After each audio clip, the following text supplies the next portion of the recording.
You are listening to Armchair Healthcare, a podcast on pills, placebos, and policy.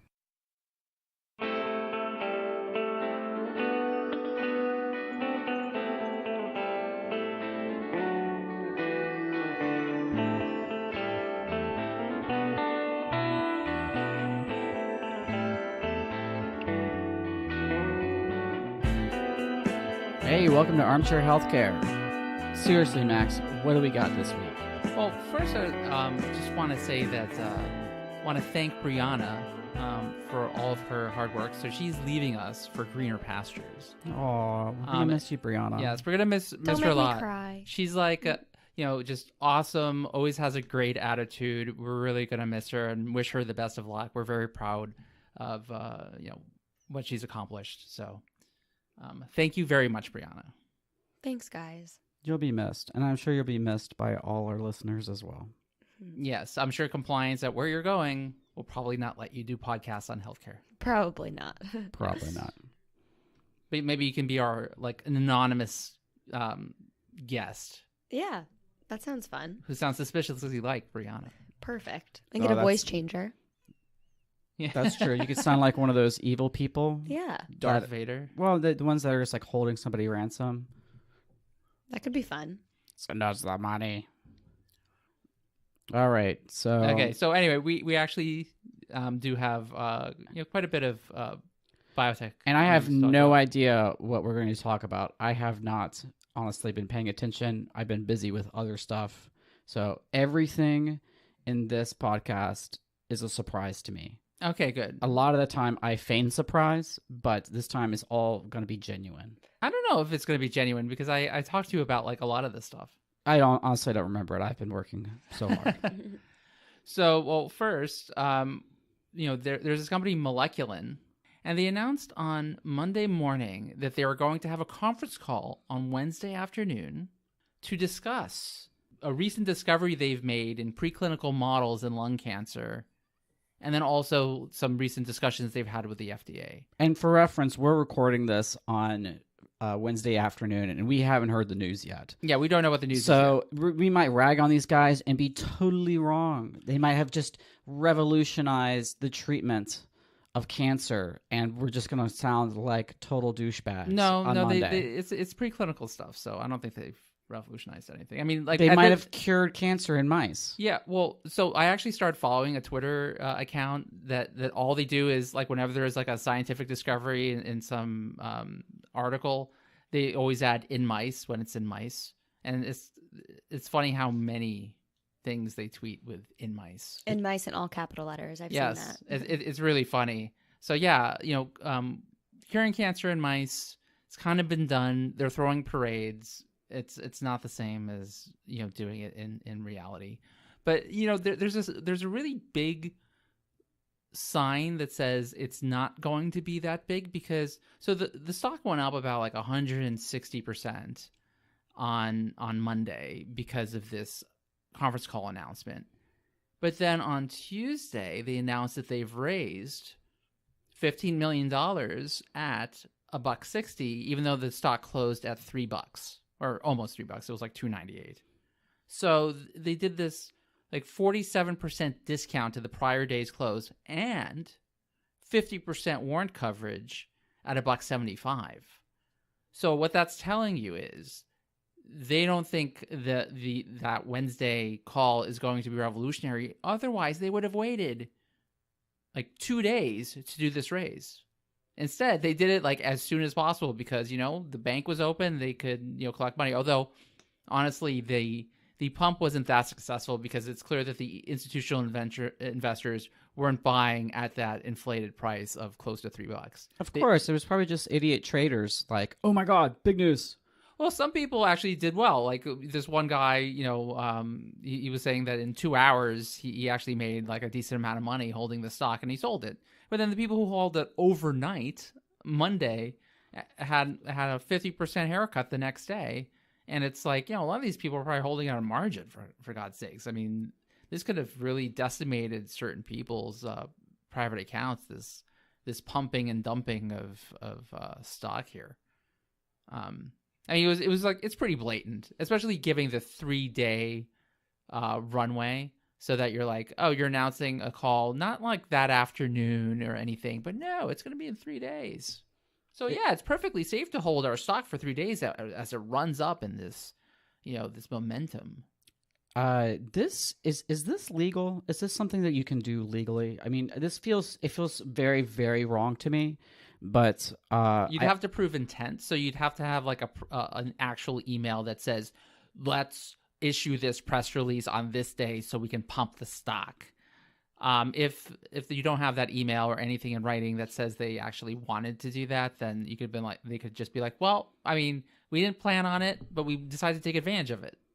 Mm-hmm. So that's generally how it works. It's very fuzzy, and the SEC doesn't really want to spend the time on this kind of stuff. Well, I'm excited to see what the news is. It comes this out tomorrow. afternoon. Oh, it's today? Today, Yeah, it's this afternoon. Yeah, but although no one's going to be on that call, they're going to be listening to Tesla's news. What's Tesla doing? I told you, I'm seriously like out of the loop right now. I've been writing for like it's 3 just their weeks straight. earnings. You've been pretty quiet, Nat. Yeah, I'm totally in my own world right now. So Tesla's earnings are tonight, and so that's going to be interesting because they definitely missed on like delivery estimates and all that other stuff. They had like all this. They have a lot of competition in Europe from some of the the real car companies like Audi and like Jaguar have their own electric cars, and I think they seem to be much higher quality than Tesla's cars. I mean, Tesla has like nice cars if you want to go like 160 miles an hour in like 3 seconds or something like that. But like in terms of quality, road noise, like the everyday stuff that you think about, I don't know, they're not that great. Also, they have this tendency to spontaneously combust while parked in a garage. That happened in Shanghai a few days ago. Like while it's plugged in? I don't know if it was plugged in. They've got a lot of lithium in them. I mean, it was literally just it looked like a parking garage, and it was, they had the security camera and they showed the thing just blow up. And maybe they took it out in the rain, which you're not supposed to do. If you take a Tesla in the rain, sometimes it just dissolves. All the parts start dissolving, and then it falls apart. Well, that's why those, they tend to catch fire if they're like submerged in a hurricane. Exactly. Blow up.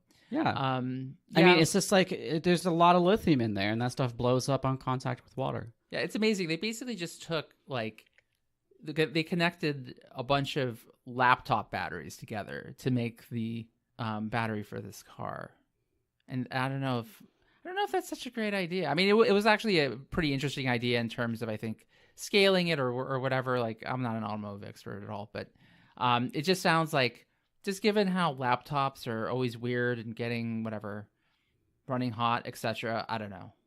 It might not be the best idea.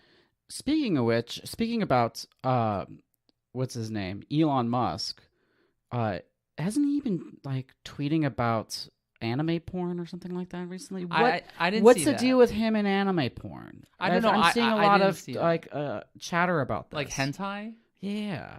I didn't see him. I didn't see anything about hentai either. But I mean, he's been kind of losing his mind. Yeah, I think he's on drugs. Oh yeah, he's definitely on drugs. And I mean, like, he and the Bulls have this argument now where they are saying that instead of depreciating like every single other car on the face of the earth, Teslas actually appreciate in value, which is just ludicrous. And so I actually was That only happens if the supply is going down, which the supply of Teslas might go to zero very soon. So maybe there's something to be said for that. No, I don't think so. And also, I mean, they are making more of them and all that other stuff. And I mean, look, there's wear and tear on these cars. They do need maintenance. They do, like, things fall apart. Like, we don't really know how much they'll last. They're not going to last like your Honda. I mean, your Honda's probably going to last like 20 years, no problem. Is your Tesla going to last 20 years? Well, I mean, we don't know. Probably not, given like all these like little faults that they have. But I mean, like Ross Gerber, I actually had a discussion with him on Twitter. He's a big holder and big proponent of Tesla. And I mean, his argument for why they appreciate in value is, well, I have a Tesla and I get these software upgrades, and so I like my Tesla more, so it's appreciating value to me. I'm like, But that's not like what people are saying when they're talking about depreciation. It's not like if you value your car. It's like, do I value my Xbox more now because I have more games for it? Does that mean it's actually worth more money? I don't think so. That's not really how it works. We update our phone software all the time. Yeah. Yeah, every time I update my iPhone software, does it increase in value? No. Fun little detail that I just learned about their software is that evidently sometimes there can be an issue with like the installation or an update or something like that, and it has to like redo all the firmware in the car, which means you can't drive.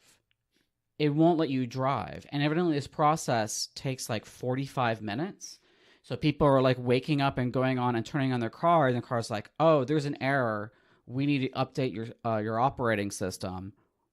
And then you get to watch the little bar fill up for the next 45 minutes while you're late for work. So it's pretty much like, that scene in Office Space with a printer? It's pretty much like that, just on steroids. Like PC load letter, what the F does that mean? What does that mean? I don't know. I don't actually know. It was always a mystery. I just knew that meant like, oh, it's not working. I think it was just load letterhead or, whatever. So anyway, this is what happens to Tesla owners. Like they just like, it's like you get the blue screen of death on something that really shouldn't have a blue screen of death. Yes. So anyway, Tesla, I don't know. I mean, it should be entertaining. The conference call will certainly be entertaining because I'm pretty sure he does some drugs before the call. He never sounds like he's completely lucid. Oh, and then Tesla also did this other thing. So, Good Friday is a market holiday besides being a Catholic holiday. But companies can still do SEC filings on Good Friday when nothing is trading. And so Tesla was one of the companies that filed an 8K on Good Friday when no one's trading anything. And, they announced that 4 of their directors from their board were resigning. Oh, that's always a good sign. Yeah. Because, if you remember, these board members have liability thanks to, I think it's from like Sarbanes-Oxley or something. So right before the conference call, a whole bunch of board members resign? Yeah. Well, look, think about they see the financials and they're like, oh, no. Well, think about how many financial people have resigned from this company. They always lose their like CFO, chief accounting officer, all these people. They're basically on their, I think they have like 25-year-olds running the company under Elon. And then there were a couple other companies that came out with news on Good Friday, which is always fun. So, like AMRS, who we've talked about before, they announced that they had technically been in default on their debt for like a day in the previous week. So they actually, whoops, guys. Yeah, they actually announced the deal that they signed so that they could pay off that debt that they had defaulted on, but they didn't 8K the fact that they had technically been in default for like a day until the holiday. So it's like there's nothing that was stopping them from including that information in the original press release on that like Tuesday. But no, they wanted to wait the extra like 3 or 4 days to basically just, try to, maybe no one's looking. Let's just announce this right then. Is there any new info on the mystery partner? Not Lavon? really. Yeah, no information on the mystery partner. There's so much mystery with this company. It's like, for example, they did like this royalty deal with DSM, which is kind of one of their partners / the big shareholders. It's a Dutch company, and so like they sold their royalty rights for like, I think it was, let's just use round numbers, it was like $50 million. But half of that actually went back to DSM to pay some other obligations they had to DSM, which they didn't really spell out in the 8K, which I'm like, really, guys? So it's like this mystery $25 million debt you just don't want to talk about right here? I don't like to talk about debt. Do you like to talk about debt? No, but you kind of have to in an SEC filing. And then, of course, they haven't filed their 10K yet. They're they had to file the NT 10K saying they're not filing it on time. And then they announced that you can't really trust their, I think, 2017 and 2018 financial statements because they had like significant errors. And even when they talked about how much the errors were, and then they wouldn't add up. Like, let's say like the what they said was owed in Q1 and Q2, or what was missed in Q1 and Q2 didn't add up to the first half number. So it's all like weird stuff going on. Like they're just making it up. But who knows? Could be wrong, but like literally everyone is faking it till they make it. I mean, all these companies are just faking it. They're just like trying to do the best they can. They're all a little bit Theranos and kind of just flying by the seat of their pants the entire time. Yeah. First of all, who came up with that phrase, fake it till you make it? Because, just kind of as someone who's had kind of a religious / ethical upbringing, whatever, that just sounds really wrong. Like, fake it till you make it. How about just like, just be honest and do the right thing and all that stuff. Like, I know that sounds corny, but still, like, fake it till you make it. It sounds like that's like a used car salesman motto. Doesn't seem right. Anyway. I think it's about believing in yourself. Well, no, faking it, which means being dishonest with other people about what you've accomplished in your life. So you're kind of, saying how great you are when you're not actually great. I think fake it till you make it is an excellent way to get over your own social anxiety. But basically... by lying. Not by lying, but you just like pretend that you're more outgoing and natural than you actually feel like you are. No, and then suddenly you're more outgoing and natural. No, that's fine. But I think the fake it till you make it people are the kinds who like, will borrow a friend's Ferrari and claim it's their own or something like that. And be like, oh, look how rich and successful I am. Give me your money so I can run this fund. That kind of people. That's taking it a little bit too far. Well, that is fake it till you make it. It's the fake it part. The extreme. There's a lot of those extremes. There's a lot of people like that in New York, that's for sure. Yeah, there's quite a lot. Yeah, and then in terms of like the bigger companies not necessarily being as crooked as small companies, I'm not sure that's true anymore. I'm listening to this Audible, or I actually just finished it. This Audible course on just financial like frauds and disasters and stuff like that. It's by this Duke professor. I know you don't like Duke, but he was actually pretty good. Well, I've done all sorts of stuff with Duke. Yeah, so I lived within spitting distance of the campus, so I like the professors. So he was talking about the Japanese meltdown, the lost decade, and if anyone knows a good book about it, please send it my way. I couldn't really find anything that was great and in print on Amazon, which is surprising to me. But the shenanigans that the Japanese banks were doing, with the help of the government to hide like their bad loans and their actual capital needs, it was pretty like over the top. I mean, it made like Lehman and Bear look like, I don't know, Mother Teresa and Pope John Paul II. These guys were they were just making things up completely. So it was just kind of amazing. And this was what brought down, the Japanese financial system pretty much in the early 90s. So good story, Max. Yeah, but like it's just saying, like, even people in like behind large companies can be complete frauds. I mean, look at what happened to Valiant. Look what's going on with Tesla. I mean, when you're the head of a bank and your buddy is on the Fed and the Fed basically works for you, you can get away with a lot. It's not really fake it till you make it. It's like a well understood, appreciation of the leeway that you have, right? If you know you're going to get bailed out, you take a few extra risks. And that's the thing. Like, we can't, and in that case in particular, of course they were colluding with the banks. That's what they do. The central banks, but they were defrauding investors. They were actually making up numbers and like capitalization ratios and all that other stuff. Yeah, but that's better than actually having like a recession, right? God forbid the price of assets go down. That could be like the worst thing ever. They have to go up forever and ever. Just ever and ever and ever. Yeah, it just means I think the Fed should buy equity. I think they should buy stocks. Oh, well, they're going to run out of debt eventually. Well, they should start buying stocks. That's what the Japanese are doing. Exactly. And the Swiss. Yeah, because those prices up forever.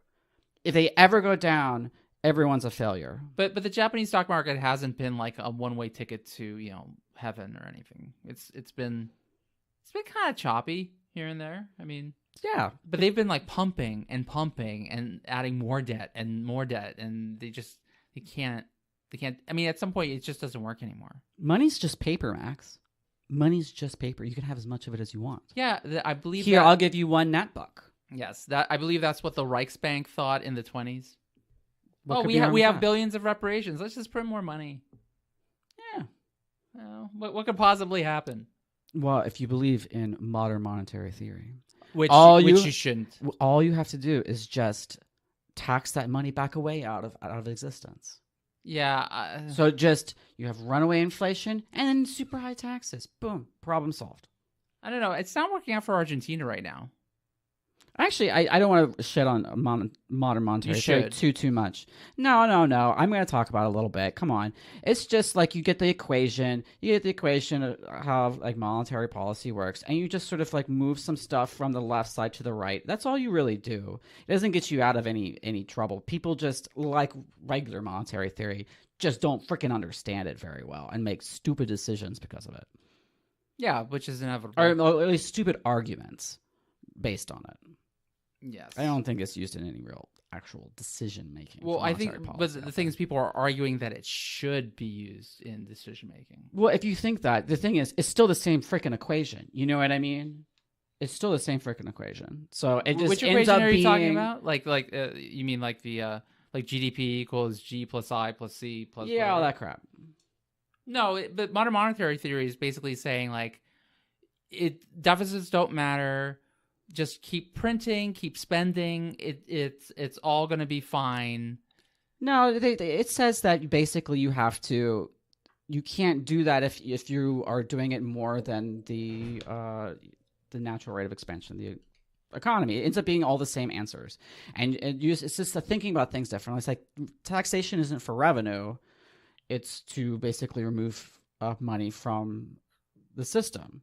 Which it ends up being the same because it's just those two things, inflation and taxes, just end up taking money out of your pocket just in different ways. So the net effect ends up being zero. I'm not sure if that's true, but like I mean, that's basically an argument for just loose monetary, tight fiscal in perpetuity, which I don't know. Not necessarily. People don't like either one of those things. People don't like inflation. People don't like inflation, but they are arguing for inflation. Like, you know, all those people who, I mean, a few years ago, I think the same people who are arguing for modern monetary theory, I think were arguing for nominal GDP targeting. So instead of targeting like an inflation rate, target a nominal GDP growth rate.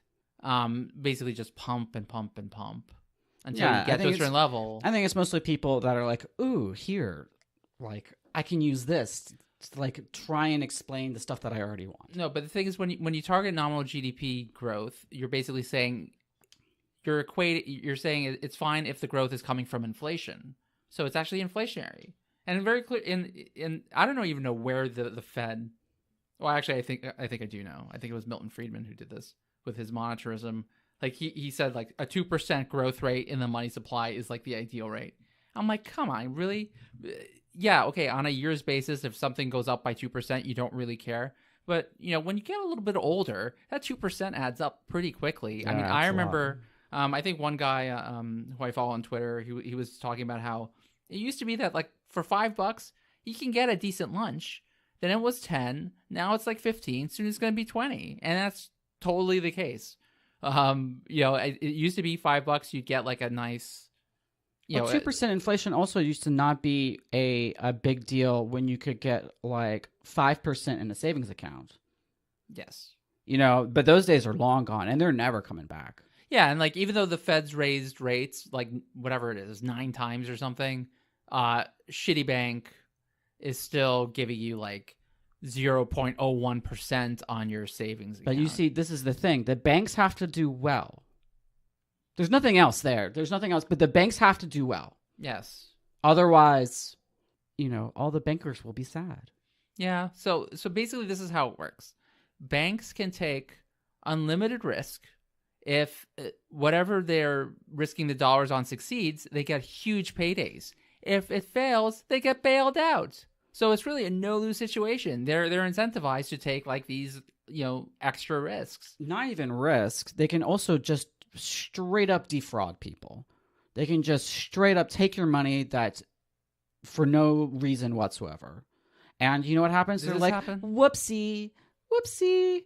Okay, I'll pay a fine. Oh, you're talking about Wells Fargo? Wells Fargo or Citibank. Citibank's paid something like, I can't remember the exact number. It's in the billions in settlements and fines. I'm sorry, not settlements, but fines because of all the crooked stuff that they've done since the financial crisis. Oh, speaking of financial crisis, so Deutsche Bank, that they were fined, I think, a significant amount for a lot of shenanigans over the years, and people are trying to save them by having them merge with Commerzbank, which is another kind of a smaller, rather weak bank, but still in better condition than Deutsche Bank. But I think that's falling through, and Deutsche Bank wants to do the yield. Well, we'll put all our bad assets into a separate bad bank so that you can still put money in the good Deutsche Bank and then just watch this bad Deutsche Bank implode. But, Lehman tried that exact same strategy. I think they were talking about it in like August of 2008, like a month before they went bankrupt.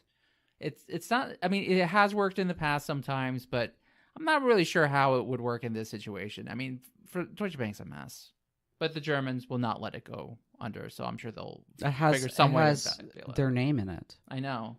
It's German Bank. It's like if Bank of America went under, we would have to save it. No, we don't. We would have to save it. We'd have to bail it out. And I live in New York City, so Citibank got to bail it out. Yeah. Well, Citibank is and just huge. Goldman Sachs is an American institution. Well, no, they would never let they.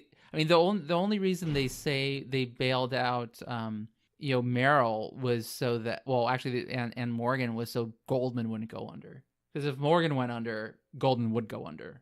Back in the day. Yes, but that's never. It was all about saving. That's Goldman. never ever going to happen. Goldman. Government Sachs. They have like it's a major revolving door source for government jobs, especially like Treasury, Fed Reserve, all that stuff. Mnuchin, who called all his buddies on Wall Street on December 24th and told them to like buy stocks, and that's exactly what the bottom was. That's how it goes. Anyway, just because we are a little short on time, let's move on to. So there was a really nice IQVIA report that came out this week on R&D. IQVIA is the old IMS for you old timers. And so there was some interesting info in here. So I did not realize that half of the new active substance launches in 2018 went to orphan drugs or orphan indications. Yeah. That's quite a lot. That's a lot. Yeah, I mean, I know some of these are just like cancer indications. So that's kind of like, that's not like necessarily, when you think of orphan, you might think of like Gaucher disease. But like a rare disease. Yeah, but it could be ovarian cancer or something. Ovarian cancer, stage, whatever. Yeah. So multiple metastases, blah, blah, blah, blah, blah, blah. But still, it's like half are going to indications where it's less than 200,000 people having that indication. So it's almost like we've given up in many ways on going after those big indications that impact a lot of people. I mean, I know one of the reasons is just there's so many generics out there. So like in any sort of like cardiovascular indication. And then also you have to have the, cardiovascular outcome study and all that other stuff. But it's like, geez, it's like 50% an orphan. I mean, that means how much R&D spend is going to help a very, very small slice of the population. I'm not saying they don't deserve it. They do deserve it. Some of these orphan diseases are really horrible. And no, I'm not saying they shouldn't be helped. But it's just in terms of the mix on it from a macro perspective, it's like, maybe we need a little more focus on some of the larger things that might help people. Well, if there's like a genetic component or something like that, a genetic or a sort of definable target, which a lot of times for rare diseases there are. If you're looking at some cancer with some certain mutation, or if you're looking at, say, a rare disease like Gaucher or whatever, and there's basically in your genetics, it points to right there, that's the problem. We can target that and we can fix that. So I would actually argue that for not necessarily per unit of human well-being, but for per dollar, the R&D is actually very efficient and these sorts of things, because you can target something like that you already know how to basically, you got a big lead on how to fix it. And then you can charge a lot for these drugs. Yes. Well, I mean, that's kind of the problem. I believe like the top like 1% of drugs account for something like 46% of drug spend. So that's the problem. You have all these little engagements with really expensive drugs. So I understand the business case for it. But in terms of like kind of the macro healthcare case, it's like, geez, we're spending a ton of money on really kind of a small number of people. Well, what do you think we should go after, Max? I'm not saying we shouldn't go after it. I'm just saying, like, I wish things were different. NASH? More of a, NASH? Oh, yeah, NASH was that's affecting a lot of people. yeah, and they can just, go on a diet. They don't need these drugs. So there's, there in this same report, they had like this nice diagram on the NASH programs in development. And it's something like, I think it's like 48 or something. There's like around 5 in phase 3, and then, the rest are kind of earlier. But it's just a ginormous number of drugs. I mean, yeah, most of these are going to fail.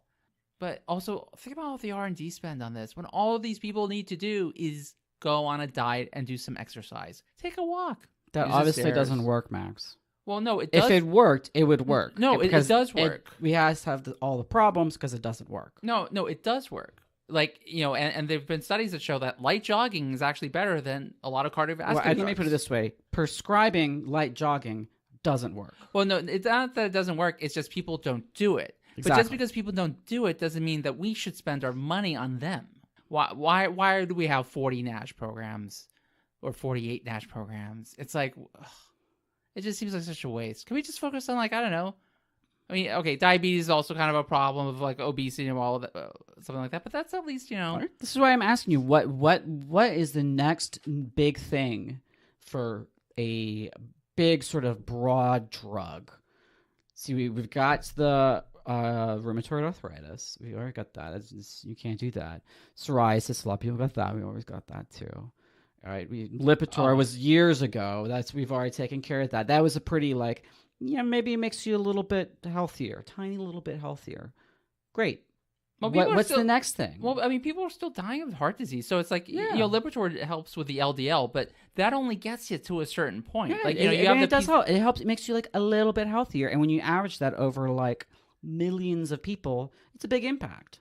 It's like the PCSK9s. They have a tremendous impact on LDL, but not a very big impact on actual mortality. I mean, I think you're spending like $1 or $2 million per like missed heart attack. All right, so you've proven your point. What's next? What's the next big indication? I don't know. See, there you go. It's not an easy job, is it, man? Yeah, look, because like diabetes, it actually can be managed if people are friggin' compliant. That's really it. It's like, I mean, you almost need to, maybe the next big thing is just some sort of like drug pump that you put into people that monitors everything. Like the artificial pancreas thing that I know like Medtronic's working on. So that like, you know what? It will do it for you because these people aren't compliant. Even though they know they'll die of diabetes, they still have their friggin' sandwiches with orange juice and all that other crap. It could just like pump drugs into you to make you kind of superhuman. Pretty sort much. of like Bane. Yes? Yeah, it pumps drugs into you to make you superhuman. You just have it on all the time. And if you ever run out, you got to go get more. Yeah, so because then you become like all crazy. Yeah. So in other words, it's kind of like we'll just become part Android. We'll have the Android part like manage our actual health. Yeah. You don't die of like cancer if you're an cyborg. Android. Not Android. Androids are robots. Yeah, Cyborgs cyborg. are half human, half robots. Yeah, so all you need to do is have your brain in there, and then the rest, you just need to go through like the car wash every once in a while. You can switch that out for a new model. Yeah, you take one of those oil baths that like C-3PO took in Tatooine. Yeah. That's all you need. Oh, this year I'm gonna switch it out for the Gosling. Ryan Gosling? Yeah, I'm gonna switch it out for the Ryan Gosling model. Oh, now we're getting into like a Westworld dystopia nightmare. Anyway, what else? Well, yeah, we just have a few minutes, but I will want to say that I don't know if any of you guys have ever talked to Andrew Yang supporters. Go on, Max. So Andrew Yang is running for president as a Democrat. He's like a VC guy. I mean, I think he's smart and all that. But like he has this following, and even though he's polling like I saw he was 0% in the Monmouth national poll, and he was like 1% in Iowa and like 2% in New Hampshire or something like that. They think he's like the next big thing, and he's going to take the nomination because he's going to do so well in the debates. But like, no, first of all, they think Twitter's reality. They bid up the predicted market for him, so it shows that he has a 10% chance of winning, which is like higher than Elizabeth Warren, which, I mean, I know she doesn't really have much of a chance, but she probably has more of a chance than he does. And then they just remind me of like Mankind, Northwest Bio kind of cult people. They won't listen to reason. They're in their little la-la land. Wait, I want to pause for a second here. And my question is basically, why did you bring up Andrew Yang? Was one of the Yang guys mean to you? No, it was, yeah, they were. But it was because, so someone posted the predicted markets, and it said, Andrew Yang is at 10 cents, for a $1 payoff. So like a 10% chance of winning the nomination. So I'm like, ooh, Andrew Yang's a short. So Okay. Then that brought in, I see. like the crazy cult I was member. wondering, like, you were just like, Andrew Yang people are like cultists. I'm like, okay, fine. I'm sure there's all sorts of people. I mean, out like, there. Beto O'Rourke is only at 6 cents, and he has a whole cult, too. He seriously does. But I mean, I don't know, like, you can't take him Beto seriously. O'Rourke is one of the people. It kind of blows my mind. It's like you have to be like, oh my god, he's so moderate. That's exactly so moderate. So was he that moderate when he? Exciting. He wasn't that moderate when he He's attempted good to looking. hit and He's run. good looking. So, But it's funny on the likability factors. It's like what people always complain about. It's like all the men have high likability and all the women don't. So you look at Kamala, Elizabeth Warren. I'm just talking about what the polls are saying in terms of favorability and all that stuff. They're all viewed at, when Obama said to Hillary, like, well, you're likable enough, Hillary. It's kind of like the same thing that's happening over and over again. I guess to get to the level of, as a woman, you probably have to be as mean as a man, but then you are kind of penalized for that. so you're admitting that People are there's sexist? systemic sexism in politics and business, et cetera, et cetera. Yeah. Okay, good. Just wanted it on the record. Yeah, I'm not saying I'm not, but that doesn't mean I believe that there should be laws to force a solution on it. But yes, there is a problem. It's a All right. different thing. We got any more biotech? No, we don't, and we actually have to get going. So All right. Well, I guess this is goodbye. Goodbye, Brianna. Bye. we're gonna And- miss you. And we'll be back next week, or at least sometime in the future. No promises. But Brianna won't, and we'll miss her. And as always, please like and subscribe, and don't follow any of our advice, medical, investment, or otherwise. Yes. Okay. Bye, guys. Thank you. Later. Thank you.